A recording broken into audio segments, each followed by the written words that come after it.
The first snow of December arrived before dawn, drifting across the Blackwood estate like handfuls of scattered pearls. By sunrise, the ancient manor stood beneath a blanket of white, its stone towers softened by winter and its gardens transformed into a silent kingdom of frost. From the outside, it looked like the sort of place poets wrote about and children imagined in fairy tales. Inside, however, Duke Nathaniel Blackwood felt none of the season's magic. At 38 years old, he carried responsibility the way other men carried shadows. It followed him everywhere.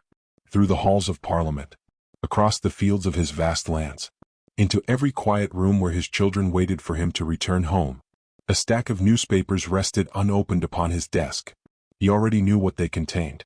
More criticism, more speculation, more judgment. The latest society column had called him a stubborn relic. Another had questioned whether a household without a duchess could properly raise noble heirs. One particularly cruel article suggested his children were growing up wild and neglected. Nathaniel crushed the paper in his fist. His children were neither neglected nor wild. They were simply wounded, much like their father. A knock sounded at the study door. "Enter." The door opened slowly. Rose appeared first. 6 years old, wrapped in a red wool dress, with golden curls tumbling beneath a ribbon. Behind her stood Henry, 10 years old and incapable of standing still for longer than a heartbeat. Oliver entered last. 13 years old. Serious, watchful, already carrying himself like a future duke. "Father," Rose asked softly, "will grandmother be awake today?" Nathaniel's expression gentled immediately. "I hope so." The children exchanged glances. Even Henry looked worried. Their great-grandmother's health had deteriorated rapidly during the autumn.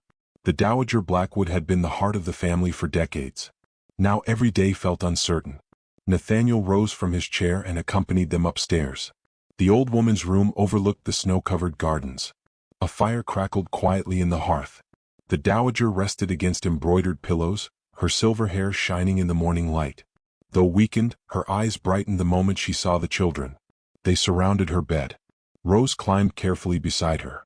Henry launched into a story about sledding plans. Oliver simply held her hand.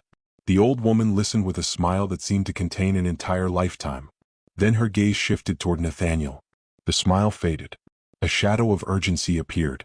"Come here, grandson." Nathaniel obeyed. The children sensed the seriousness immediately. Silence settled over the room. "I do not have much time left," she said quietly. Nathaniel looked away. He could face angry politicians and ruthless businessmen without fear. He could not bear hearing those words. The dowager squeezed his hand. "My final wish is not for myself." The children watched her closely. "It is for them." Her eyes moved toward the 3 young faces gathered around her bed. "They deserve a mother." Nathaniel's jaw tightened. "Grandmother?" "No." For a moment the old woman sounded like the formidable matriarch who had once commanded entire rooms with a glance. "They deserve love. They deserve stability. And you deserve someone beside you." Nathaniel had no answer, because part of him knew she was right. The room remained silent long after the conversation ended. That night he sat alone before the study fire. The newspapers lay scattered across his desk. The criticism, the expectations, the loneliness, all of it pressed against him from every direction. Perhaps he had delayed too long. Perhaps his grandmother's wish was not merely sentimental. Perhaps his children truly needed something he could never provide alone. Within days, word quietly spread through aristocratic circles. The Duke of Blackwood was considering marriage. The response was immediate. Invitations arrived by the dozen. Letters flooded the estate. Tea parties, dinner gatherings, holiday celebrations. Every ambitious family suddenly wished to welcome Nathaniel into their home. The noblewomen were beautiful, accomplished, elegant. They praised his title, admired his lands, complimented his fortune. Yet something always felt wrong. One young lady spent 20 minutes discussing ballroom renovations without once acknowledging Rose's existence. Another referred to the children as future obligations. A third asked whether they would spend most of their time with tutors after the wedding. Each conversation left Nathaniel colder than before. One evening, after another disappointing social event, he found Rose sitting alone beside a Christmas tree being decorated by servants. She stared at the lights thoughtfully. "What is it?" he asked. Rose hesitated. "Why doesn't anyone talk to us?" Nathaniel froze. "The ladies." She looked down at her hands. "They always talk to you. They never talk to us." The simple observation struck harder than any newspaper criticism, because she was right. Every single one of them had looked past the children, as though they were obstacles, as though they were furniture, as though they were not the most important part of his life. The next morning, determined to escape society's endless performance, Nathaniel took a walk through the village. Snow drifted gently from gray skies. Christmas garlands hung above shop windows. Children chased one another through the streets. The scent of cinnamon and fresh bread floated through the cold air. That scent led him to a small bakery tucked between a tailor's shop and a bookstore. Warm golden light spilled through its windows. Inside, customers crowded around glass displays filled with cakes, pastries, and Christmas treats. Behind the counter stood a young woman. She moved quickly despite the obvious weight of pregnancy. Her cream-colored dress stretched gently over her rounded stomach. Dark curls framed a face touched by exhaustion but illuminated by kindness. She laughed with an elderly customer, helped a frightened child choose a pastry, thanked every customer as though their presence mattered. Nathaniel watched quietly from the back of the shop. Something about her felt different. Not polished, not rehearsed, real. When closing time arrived, he lingered outside. The street had nearly emptied. Snowflakes drifted beneath the glow of lanterns. The baker emerged carrying a basket. Instead of returning home, she crossed the street toward 3 ragged children huddled beneath an awning. Nathaniel watched her kneel, watched her place warm bread into their hands, watched her smile when they tried to thank her. Then she disappeared into the snowfall before anyone could praise her for the gesture. The next afternoon he returned, and the afternoon after that. Each visit revealed another piece of the mystery called Miss Eliza Hartwell. Until one snowy evening, standing inside the glow of her bakery while Christmas bells echoed through the village beyond, Duke Nathaniel Blackwood made a decision that would alter every life beneath his roof. And before the week was over, he would place a marriage proposal before a pregnant baker who had absolutely no intention of accepting it easily. Snow continued to fall over Blackwood Manor during the days that followed, layering the estate in silver and white while Christmas crept steadily closer. Every window glowed with candlelight. Evergreen garlands wound around banisters. Servants carried boxes of decorations through the corridors. Yet beneath the festive preparations lingered a quiet uncertainty. Miss Eliza Hartwell had arrived. The future Duchess occupied a guest suite rather than the master's wing. That distinction had been her choice. She refused special treatment. She refused expensive gifts. She refused to behave as though a marriage contract already guaranteed her place. Instead, she focused entirely on the promise she and Nathaniel had made. The children would choose. Only then would she stay. On her first morning, Rose appeared outside Eliza's door before breakfast. The little girl stood clutching a ragged doll missing one button eye. "May I come in?" Eliza smiled. "Only if your doll comes too." Rose immediately entered. The answer earned the first genuine smile Nathaniel had seen from his daughter in weeks. The morning passed unexpectedly. Rather than discussing wedding plans or noble customs, Eliza sat on the floor helping Rose sew a new eye onto the doll. The task required 3 attempts. The stitches wandered crookedly. The doll looked permanently surprised. Rose declared it perfect. The following afternoon, Eliza invited Rose into the kitchens. Warm cinnamon scented the air. Flour dust floated through golden light. Together they rolled dough across a wooden table. Rose's cookies emerged misshapen and uneven. Eliza praised every one.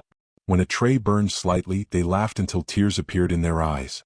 Several servants watched from nearby. More than one secretly smiled. Rose returned to her father's study carrying a basket of crooked Christmas cookies. "I made these myself." Nathaniel accepted one. It was terrible. He ate 3. The pride on Rose's face made them taste better than anything prepared by royal chefs. Something small shifted inside the manor that day. The silence became lighter. The next breakthrough arrived through Henry. Unlike his sister, Henry trusted almost nobody. His curiosity constantly led him into trouble. His confidence often concealed loneliness. One snowy afternoon, Eliza discovered him behind the stables examining a pile of discarded wood. "What are you building?" Henry looked suspicious. "A sled." She studied the uneven boards. "It appears ambitious." "It appears impossible," Henry corrected. The distinction amused her. Over the next week they secretly worked together. Eliza contributed ideas. Henry supplied determination. The servants occasionally donated nails or spare materials. By Christmas week they completed the project. The sled leaned slightly left. One runner remained imperfect. It was magnificent. When Nathaniel saw Henry racing downhill across the snowy grounds, laughter echoing behind him, he could scarcely believe his eyes. The boy had not looked so happy since before his mother's death. For the first time, Henry willingly sought Eliza's company. The greatest challenge remained Oliver. At 13, he carried burdens no child should bear. He worried constantly about his father, protected his younger siblings, managed his grief through discipline and silence. Unlike Rose and Henry, he did not surrender trust easily. One evening Eliza found him alone in the library. Books covered the table. Candles burned low. Dark circles shadowed his eyes. "You should be asleep." Oliver barely glanced up. "I have examinations." "You also have tomorrow." He sighed. "I cannot fail." The words emerged with unexpected force. Eliza understood immediately. Failure was not what frightened him. Disappointment was. She sat beside him. For several hours they reviewed history, literature, and mathematics. Whenever frustration appeared, she calmly redirected him. Whenever doubt surfaced, she challenged it. Night deepened around them. Snow tapped softly against the windows. Eventually Oliver solved a difficult problem that had troubled him for days. The relief on his face revealed the child hidden beneath the future Duke. From that night onward, he began seeking her opinion. Never openly. Never dramatically. Yet the walls slowly lowered. As the children changed, so did the manor. Music returned to rooms long abandoned by joy. Christmas wreaths appeared in every corridor. Rose decorated cookies for servants. Henry organized snowball battles. Oliver occasionally smiled without realizing it. Even Nathaniel changed. He found himself lingering near conversations simply to hear laughter. Found himself anticipating breakfast. Found himself watching Eliza when she was not looking. The realization unsettled him. She had arrived as a solution. A practical arrangement. Nothing more. Yet every day made that explanation harder to believe. Unfortunately, the outside world remained far less kind. Rumors multiplied across society. Whispers followed every public appearance. People questioned Eliza's character, mocked her pregnancy, invented stories regarding the baby's father. Lady Vivian Ashcroft encouraged every cruel rumor. Having spent years expecting to become Duchess, she regarded Eliza as an obstacle rather than a person. The conflict finally exploded during Blackwood Manor's annual Christmas charity ball. Nobles filled the grand ballroom. Crystal chandeliers reflected thousands of lights. Musicians played waltzes beneath gilded ceilings. Nathaniel remained close to Eliza throughout the evening. Not because protocol required it, because instinct did. For a brief time everything seemed peaceful. Then Lady Vivian approached. The room gradually quieted. Everyone sensed trouble. Vivian's smile gleamed like polished glass. "How fortunate you are, Miss Hartwell." Eliza met her gaze calmly. "In what regard?" "To arrive with another man's child and leave with a duke." Several guests exchanged uncomfortable glances. Vivian continued before anyone could intervene. "Some women spend years earning respect." Her eyes moved toward Eliza's stomach. "Others simply manipulate sympathy." The insult struck with deliberate precision. Silence spread across the ballroom. Nathaniel stepped forward. Eliza gently touched his arm. For a moment she seemed determined to endure the humiliation alone. Then a chair scraped across polished marble. Oliver stood. Every conversation stopped. The 13-year-old heir faced an entire ballroom of aristocrats without hesitation. "Miss Hartwell has shown more kindness in 1 month than most people here have shown in years." Shock rippled through the guests. Before anyone could respond, Henry rose beside his brother. "You only know gossip." "I know she helped build my sled." Laughter threatened to break the tension. Henry continued anyway. "That means I trust her more than you." The ballroom fell silent again. Then Rose stepped forward. The little girl took Eliza's hand. Her voice trembled. Not from fear. From conviction. "She's the nicest person I've ever met." No one spoke afterward. No one dared. Lady Vivian retreated beneath hundreds of disapproving stares. The children remained beside Eliza. United. Certain. Victorious. Much later, after the guests departed and music faded into memory, Eliza stood alone in the snow-covered garden. Tears slipped silently down her cheeks. Not because strangers had insulted her. Because 3 children had defended her as though she already belonged. Nathaniel found her there beneath falling snowflakes. For several moments neither spoke. Then she whispered, "I never expected anyone to choose me." The word struck him harder than any confession. Because standing beneath the winter sky, Watching tears shimmer on her face, Nathaniel finally understood a truth he could no longer deny. Somewhere between the bakery and this moment, he had stopped seeing Eliza as the woman he intended to marry, and started seeing her as the woman he loved. 3 days before Christmas, winter arrived with teeth. The morning began peacefully enough. Snow rested softly upon the manor roofs, and pale sunlight shimmered across frozen fields beyond the estate. Servants moved through decorated corridors carrying ribbons and evergreen branches. Rose spent breakfast describing the Christmas gifts she hoped Father Christmas might deliver. Henry debated whether a sled could be improved with sails. Oliver attempted to study while pretending not to listen. For a few precious hours, Blackwood Manor felt like a home untouched by sorrow. Then the wind changed. By midday, dark clouds rolled across the sky. By afternoon, snow fell so heavily that distant trees vanished behind white curtains. By evening, the countryside disappeared entirely. The blizzard had arrived. It struck with merciless force. Wind screamed across the estate grounds. Snow hammered against windows. Ancient trees bent beneath violent gusts. Servants hurried to secure doors and livestock. Travel became impossible. Even the road connecting the manor to the village vanished beneath drifts. Nathaniel stood near the entrance hall windows watching the storm worsen. "We will remain indoors until it passes." His tone allowed no argument. The children reluctantly agreed. For a time, everything remained calm. The family gathered near the drawing-room fire. Rose sat beside Eliza while stitching a small ribbon onto her doll. Oliver read quietly. Henry attempted to entertain the puppy he had recently convinced the household to adopt. The animal had been rescued from the village weeks earlier. Small, brown, endlessly energetic. Rose had named him Buttons. The puppy suddenly sprang from Henry's lap. A servant entered carrying firewood. The door opened briefly. That was all the opportunity Buttons needed. The puppy darted into the corridor. Henry immediately jumped to his feet. "Buttons?" The animal disappeared. Henry raced after him. Several people laughed. No one worried. Children chased dogs every day. The problem was that the front doors had recently been opened to bring supplies inside.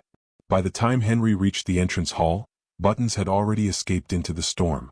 Without hesitation, Henry followed. The snowfall swallowed both of them. Minutes passed. Then more minutes. Eventually Rose looked up from her doll. "Where's Henry?" Silence followed. Nathaniel rose immediately. A servant was sent to search the grounds. He returned alone. Nathaniel sent another. Then another. The atmosphere changed instantly. Concern became alarm. Alarm became fear. Outside, the storm continued raging. The snow now reached knee-height. Visibility had dropped to almost nothing. A stable hand finally discovered Henry's footprints leading toward the forest beyond the estate. Nathaniel's blood ran cold. Search parties formed immediately. Lanterns flickered against darkness. Men wrapped themselves in heavy coats and disappeared into the storm. Nathaniel personally joined them. Hour after hour passed. Nothing. No sign of Henry. No sign of Buttons. No sign of movement beyond endless white wilderness. Back at the manor, Rose cried quietly beside the fire. Oliver tried appearing composed. The trembling in his hands betrayed him. Eliza sat among them, outwardly calm. Inside, fear tightened around her heart. She knew what storms could do. She knew how quickly winter claimed lives. Another hour passed. Then another. The grandfather clock struck 9. Still nothing. Finally, Eliza stood. A decision had already formed. She moved quietly toward the servants' entrance, wrapped herself in a thick cloak, pulled on gloves, and slipped into the storm unnoticed. The wind struck her immediately. Snow lashed her face. The cold bit through every layer of clothing. Yet she pressed forward. Henry was somewhere out there. Alone. Terrified. Perhaps injured. Perhaps worse. The thought drove her onward. She followed scattered footprints barely visible beneath fresh snowfall. Again and again she nearly lost the trail. Again and again she found it. Eventually the forest emerged through the storm like dark ghosts rising from white mist. Branches groaned overhead. Snow drifted between trunks. The silence felt unnatural. Then she saw something. Tiny tracks. Not Henry's. The puppy's. Hope surged through her. Buttons had left a clearer trail. And where the puppy went, Henry likely followed. Eliza continued deeper into the woods. Minutes later, a distant cry reached her ears. She froze. Then heard it again. A child's voice. "Henry." She ran. The trees suddenly opened. Before her stretched a frozen river. At its center stood Henry. The boy had ventured onto the ice while chasing Buttons. Now he was trapped. Several yards separated him from safety. Cracks spread beneath his boots. Buttons whimpered beside him. Henry's face was pale with terror.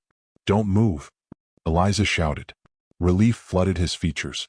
"Eliza." Another crack echoed across the river. The ice shifted. Time narrowed into a single terrifying moment.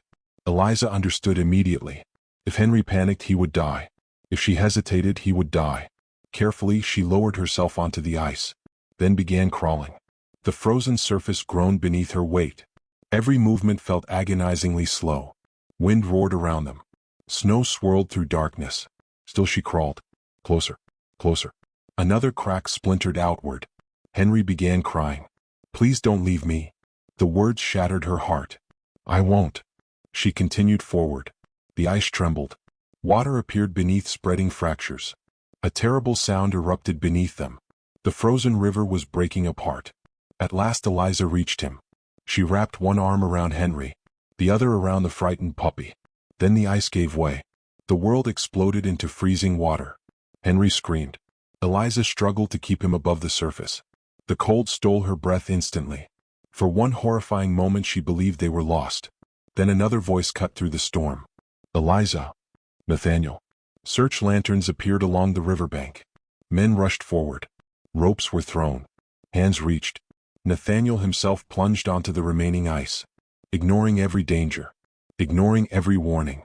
Only one thing mattered. Reaching them. Seconds later strong arms pulled Henry free. Then Buttons. Then Eliza. The moment she touched solid ground, Nathaniel dropped beside her.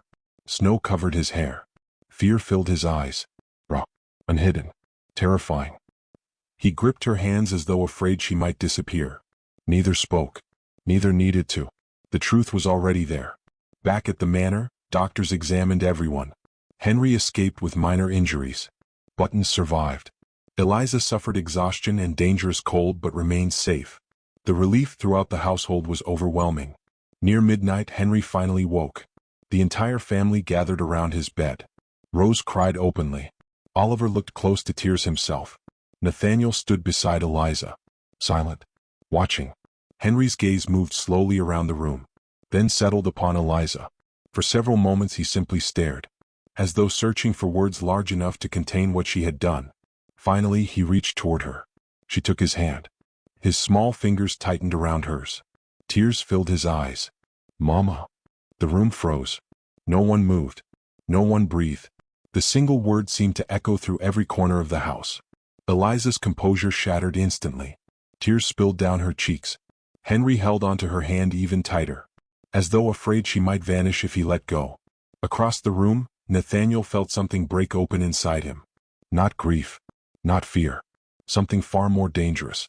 Because as he watched Henry cling to her, as he watched Rose smiling through tears, as he watched Oliver lower his head to hide his emotions, one truth became impossible to ignore. Eliza had already become part of their family. And for the first time, Nathaniel realized losing her would hurt far more than losing the future Duchess he had intended to marry. It would feel like losing home itself. Christmas Eve dawned beneath a sky the color of pearl. The blizzard had finally passed. Fresh snow glittered across the Blackwood estate, transforming every tree branch and rooftop into something almost magical. Candlelight glowed warmly behind manor windows. Evergreen wreaths decorated doors. Bells from the village church drifted softly across the frozen countryside. For the first time in years, Blackwood Manor felt filled with hope. Henry's rescue had changed everything. The children no longer viewed Eliza as a guest. She had become something deeper. Something precious. Rose followed her everywhere. Henry rarely left her side for longer than a few minutes. Even Oliver, who guarded his emotions carefully, had begun seeking her company whenever he faced difficult decisions. Nathaniel noticed every change, and each day made his feelings harder to ignore. The arrangement that had begun as practicality had become something entirely different. He loved her. The realization no longer frightened him. It felt inevitable. That morning he stood alone in the family chapel. Colored winter light filtered through stained glass windows. Dust sparkled like tiny stars in the air. For several moments he simply stared at the altar. Then he reached into his coat pocket. A small velvet box rested there. He opened it. The diamond ring caught the morning light. Nathaniel smiled quietly. Tonight. After the Christmas Eve celebration. After the children exchanged gifts. After the household gathered together. He would ask Eliza to become his wife not because of duty. Not because of his grandmother's wish. Not because of society. Because he could no longer imagine life without her. For the first time in many years the future seemed bright. Unfortunately, someone else had different plans. Lady Vivian Ashcroft had spent weeks watching her ambitions crumble. Every scheme had failed. Every rumor had weakened. Every attempt to separate Nathaniel and Eliza had only strengthened their bond. Desperation pushed her toward one final attack. By noon, whispers began spreading through the Christmas gathering. Servants heard fragments first. Then guests. Then neighboring families. The rumors moved through the estate like wildfire. By evening, everyone was talking about the same accusation. Eliza's child's father might still be alive. The story exploded through the manor. Questions followed immediately. Had Eliza lied? Had she manipulated the Duke? Was her pregnancy part of some elaborate deception? The accusation spread so quickly that truth barely had time to breathe. Nathaniel first learned of it while greeting guests in the grand hall. A nobleman quietly repeated the rumor. Another asked whether the wedding would proceed. A third suggested postponement until matters became clearer. Nathaniel's expression darkened immediately. He searched the room. Found Eliza standing near a Christmas tree surrounded by children. The sight struck him unexpectedly. Rose was helping adjust a ribbon on Eliza's sleeve. Henry stood nearby holding buttons. Oliver was showing her a book he had received as a gift. The image looked like family. Real family. Yet across the room whispers continued. Judgment lingered in every corner. Eventually Lady Vivian stepped forward. Her smile carried the confidence of someone who believed victory was finally within reach. I think everyone deserves honesty. The room grew quiet. Nathaniel's jaw tightened. Vivian continued anyway. Perhaps Miss Hartwell should explain why no one has ever met the father of her child. The silence that followed felt suffocating. Every eye turned toward Eliza. For a brief moment, pain crossed her face. Not fear. Not guilt. But the kind created by old wounds reopening. Nathaniel immediately moved toward her.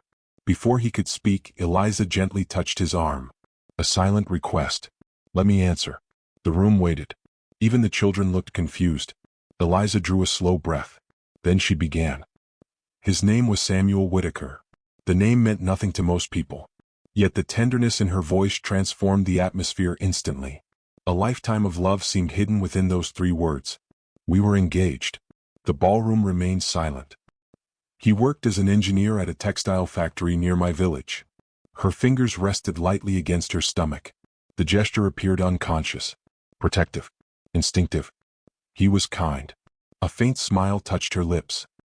He remembered everyone's birthdays. Several guests lowered their eyes. The details felt too personal. Too real. Too human for gossip. Eliza continued. There was an accident. The smile disappeared. A visible ache replaced it. Part of the factory collapsed. Nobody moved. Nobody interrupted. He helped workers escape. Her voice trembled slightly. Again and again he went back inside. Tears shimmered in her eyes. The final time the building fell completely. Rose quietly took her hand. Eliza squeezed it. He died saving people he barely knew. The ballroom stood motionless. No one could look away. I learned I was pregnant 2 weeks later. A woman near the back covered her mouth. Another wiped away tears. The story no longer sounded like scandal. It sounded like tragedy. Beautiful. Cruel. Unavoidable. Eliza lifted her head. For the first time her gaze met Lady Vivian's directly. I have never hidden the truth. Her voice remained gentle. But I refuse to be ashamed of loving a good man. The words landed with remarkable force. Because there was no anger behind them. Only honesty. Only grief. Only dignity. The room changed. Nathaniel felt it happen. Guests who had whispered moments earlier now looked ashamed. Judgment dissolved. Respect replaced it. Even those who had doubted her found themselves unable to question her sincerity. Lady Vivian realized the same thing. Her final attack had failed. Completely. Within minutes she quietly retreated from the gathering. Nobody attempted to stop her. Nobody cared. Attention remained fixed upon Eliza. And upon the family standing beside her. That evening, after dinner concluded, Oliver requested everyone's presence in the drawing room. The announcement puzzled the household. Servants gathered. Guests assembled. Nathaniel and Eliza exchanged curious glances. The three children stood before the fireplace. A large object rested beneath a cloth. Oliver cleared his throat first. Nervousness flickered across his normally composed face. "We made something." Henry nodded eagerly. Rose practically vibrated with excitement. Together they removed the covering. A painting appeared. The room instantly fell silent. The portrait showed Nathaniel standing beside Eliza. Rose smiled between them. Henry stood proudly nearby. Oliver occupied the opposite side. And beside Eliza was a small child wrapped in a pink blanket. The unborn baby. Above them stretched a snowy Christmas sky. Below them appeared 4 simple words. Our family. No title. No explanation. Just truth. Tears immediately filled Eliza's eyes. Nathaniel could not speak. Neither could many of the servants. Because the children had unknowingly answered every question that society kept asking. Who belonged here? Who mattered? Who counted as family? The portrait answered all of it. Eliza stared at the painting. Then at the children. Then at Nathaniel. And in that breathtaking moment, surrounded by Christmas lights and people she loved, she realized something that terrified and comforted her equally. She no longer feared losing her place in Blackwood Manor. She feared how deeply her heart would break if she ever had to leave it. Christmas morning arrived beneath a sky washed in silver and gold. The first light of dawn touched the snow-covered grounds of Blackwood Manor, turning every frozen branch into crystal and every rooftop into a shining crown. Smoke curled lazily from chimneys. Bells from the distant village church drifted across the winter air. The entire estate seemed suspended between dream and reality. Inside the manor, however, hearts beat with anticipation. The events of Christmas Eve had changed something fundamental. The portrait still stood in the drawing room. Our family. 4 simple words. Yet they had accomplished what months of rumors, judgments, and expectations never could. They had revealed the truth. Eliza belonged here. Not because a duke had offered marriage. Not because society approved. Not because a dying grandmother wished it. She belonged because 4 wounded hearts had chosen her. Nathaniel stood alone in the family chapel before the guests arrived. The ancient stone walls glowed softly in candlelight. Colored reflections from stained glass painted fragments of crimson, sapphire, and gold across the floor. His grandmother sat quietly in the front pew. Though still frail, there was more life in her eyes than there had been in weeks. She watched him approach. "You've made your decision." It was not a question. Nathaniel smiled. "Yes." The old woman reached for his hand. "When your grandfather proposed to me, he was terrified." Nathaniel laughed softly. "I am not terrified." "Then you are braver than he was." For several moments neither spoke. Then the dowager squeezed his fingers. "Do not ask her because you need a wife." His expression softened. "I won't. Ask her because she has already become your home." The words settled deep inside him. Because they were true. For years he had mistaken endurance for strength. He had convinced himself that loneliness was simply part of responsibility. Then Eliza had walked into his life carrying flower on her hands, courage in her heart, and a child she refused to let the world diminish. Without realizing it, she had transformed everything. A knock interrupted the moment. The chapel doors opened. Guests began arriving. Servants entered quietly. The children appeared together. Oliver in a dark formal coat. Henry practically vibrating with excitement. Rose carrying a basket of winter flowers. Then Eliza entered. Nathaniel forgot every prepared word. She wore a simple ivory gown rather than anything extravagant. Her dark curls rested softly against her shoulders. One hand remained protectively against the curve of her stomach. She looked beautiful. Not because of jewels. Not because of fashion. Because kindness had become part of her. The chapel grew silent. Everyone sensed something important was about to happen. Nathaniel stepped forward. Eliza looked confused, then curious, then nervous. He stopped before her. The entire room watched. For one heartbeat. Then another. Then Nathaniel Blackwood, Duke of Blackwood, lowered himself onto one knee. A collective gasp echoed through the chapel. Eliza's eyes widened. Rose immediately burst into tears. Henry grinned so broadly it seemed impossible. Oliver looked suspiciously emotional himself. Nathaniel never looked away from Eliza. Months earlier he had proposed out of necessity. This time would be different. "Do you remember your conditions?" Her eyes glistened. "Every one of them." He nodded. "You asked me for a promise." The chapel remained perfectly silent. "You asked me to love your child as my own." Emotion trembled in his voice. You asked me never to allow that baby to feel lesser. Eliza pressed a trembling hand against her lips. Nathaniel continued. I promised you then. His gaze briefly moved toward her stomach, then returned to her eyes. I promise you again now. The words carried through every corner of the chapel. I will love that child exactly as I love Oliver, Henry, and Rose. The three children immediately moved closer together. Listening, watching, believing every word. Nathaniel swallowed hard, then spoke the truth he had guarded for far too long. But I have another promise to make. A tear escaped Eliza's eye. You will never stand alone again. His voice grew stronger. When the world is cruel, I will stand beside you. When life becomes difficult, I will carry that burden with you. When fear finds you, it will find me too. The room had become completely still. Even the servants were crying. Nathaniel smiled gently. I thought I needed a wife before Christmas. His eyes never left hers. But what I truly needed was you. Eliza broke.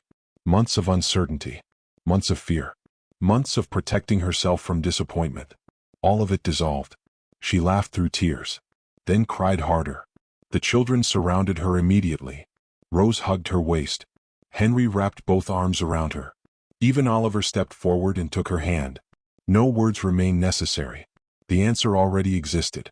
Still, Nathaniel waited. Eliza looked at the children first, then at the grandmother smiling through tears, then at the man kneeling before her. The man who had kept every promise. The man who had loved her child before ever meeting her. The man who had become her safest place. Yes. The word barely escaped her lips. The reaction was immediate. Rose squealed. Henry cheered loudly enough to startle everyone. Laughter erupted throughout the chapel. The Dowager Blackwood quietly wiped her eyes. Nathaniel rose to his feet. For the first time in years, genuine happiness illuminated his face. The wedding followed immediately. Not because of urgency. Because nobody wished to wait another day. Snow drifted beyond stained glass windows while vows were exchanged. Candles flickered. Children smiled. Servants cried openly. And when Nathaniel and Eliza finally became husband and wife, the applause seemed endless. That evening Blackwood Manor celebrated Christmas unlike any before. Music filled every corridor. Laughter echoed through every room. The estate no longer felt haunted by loss. It felt alive. For the first time, Nathaniel allowed himself to believe the future might be brighter than the past. Days passed. Then a week. Then another. Winter deepened. Snow continued falling across the countryside. The family settled naturally into their new life. Yet one final miracle still waited. It arrived on New Year's Eve. A servant burst into Nathaniel's study shortly after sunset. The expression on the man's face said everything. Nathaniel was already moving before words fully formed. When he reached Eliza's room, the doctors had arrived. The children waited anxiously outside. Hours passed. Long. Terrifying. Endless.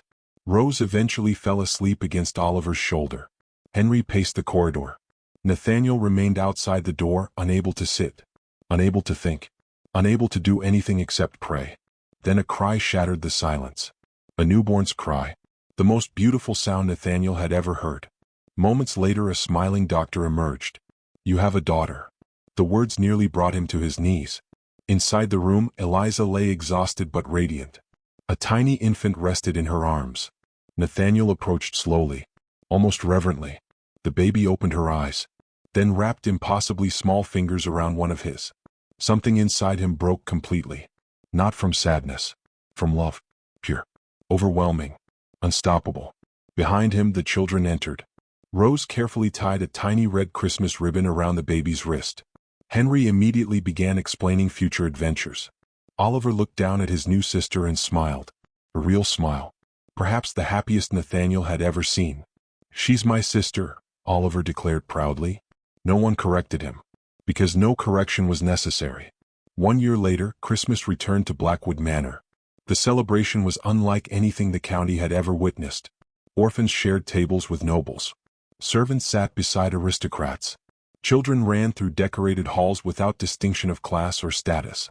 No one was excluded. No one was forgotten. As evening settled over the estate, Nathaniel stood beside a window watching snow fall beyond the glass. Eliza stood beside him holding their little daughter. Oliver, Henry, and Rose laughed nearby while decorating a final Christmas tree. For a long moment Nathaniel simply watched them. This family. This life. This miracle. Then Rose looked up. "Mama?" Eliza smiled. "Yes, sweetheart." The little girl grinned. "Are you staying forever?" The room grew quiet. Eliza glanced toward Nathaniel. Toward their daughter. Toward the 3 children who had first chosen her when she had doubted anyone ever would. Then she opened her arms.